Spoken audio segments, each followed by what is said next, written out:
Reliance industries के अध्यक्ष और मैनेजिंग डायरेक्टर मुकेश अंबानी के सबसे छोटे बेटे अनंत अंबानी और राधिका मर्चेंट की प्री वेडिंग सेरेमनी शुक्रवार को शुरू हुई।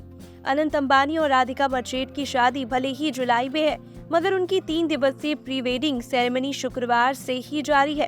गुजरात से जामनगर में 1 से 3 मार्च तक चलने वाले इस 3 दिवसीय प्री वेडिंग पार्टी में भारत और दुनिया भर से व्यापार, राजनीति, मनोरंजन और खेल की दुनिया के बड़े चेहरे शामिल हुए। अनंत अंबानी और राधिका मर्चेंट की प्री वेडिंग सेरेमनी के मौके पर अतिथियों का स्वागत करते हुए मुकेश अंबानी ने अतिथि देवो भव परंपरा पर जोर दिया।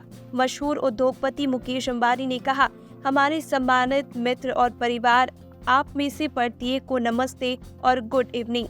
भारतीय परंपरा में हम मेहमानों को आदर पूर्वक अतिथि कहते हैं। अतिथि देवो भव, इसका मतलब है मेहमान भगवान की तरह होते हैं। उन्होंने आगे कहा, जब मैंने आपको नमस्ते किया तो इसका मतलब है कि मेरे अंदर का ईश्वर आपके अंदर के ईश्वर को स्वीकार करके प्रसन्न है। आप सब ने इस शादी के माहौल को मंगलमय बना दिया है। धन्यवाद, बहुत बहुत दिल से धन्यवाद। दरअसल जामनगर के रिलायंस ग्रीन्स कॉम्प्लेक्स में आयोजित प्री वेडिंग समारोह में Meta CEO mark Zuckerberg, Microsoft के संस्थापक Bill Gates, Bollywood superstar Shahrukh Khan, Deepika Padukone और रणबीर कपूर सहित करीब 2000 मेहमान शामिल हो रहे। अमेरिकी गायक जे ब्राउन और लोकप्रिय रैपर निकी मिनाज ने के संगीत निर्देशक एडम ब्लैकस्टोन भी प्री वेडिंग पार्टी में शामिल होने पहुंचे।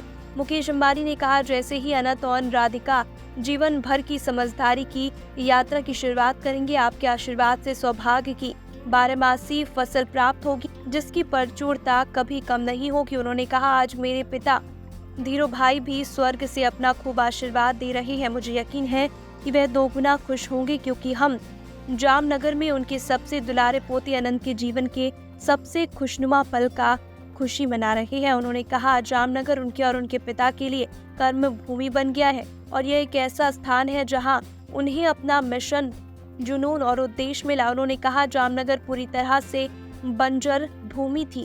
30 साल पहले यह एक रेगिस्तान था। अब आप जो देख रहे हैं वह धीरू भाई के सपने का साकार होना है। जामनगर रिलायंस के इतिहास में एक महत्वपूर्ण मोड़ बन गया है। यह एक ऐसी जगह है जहां हम भविष्य के व्यवसाय और अद्वितीय परोपकारी पहल शुरू करते हैं। मुकेश अंबानी ने कहा कि उनके परिवार का एकमात्र उद्देश्य भारत की समृद्धि को बढ़ाना और धरती और उनके सभी लोगों की भलाई में योगदान देना है। उन्होंने अपने मेहमानों से कहा कि पूरी निम्रता से मैं कहता हूं कि जामनगर आपको एक नए भारत के उदय की झलक देगा, जो जीवंत, आशीर्वादी और आत्मविश्वास से भरा है। अपने बेटे अनंत के बारे में मुकेश अंबानी ने कहा कि संस्कृत में इस नाम का अर्थ है जिसका कोई अंत नहीं, अनंत।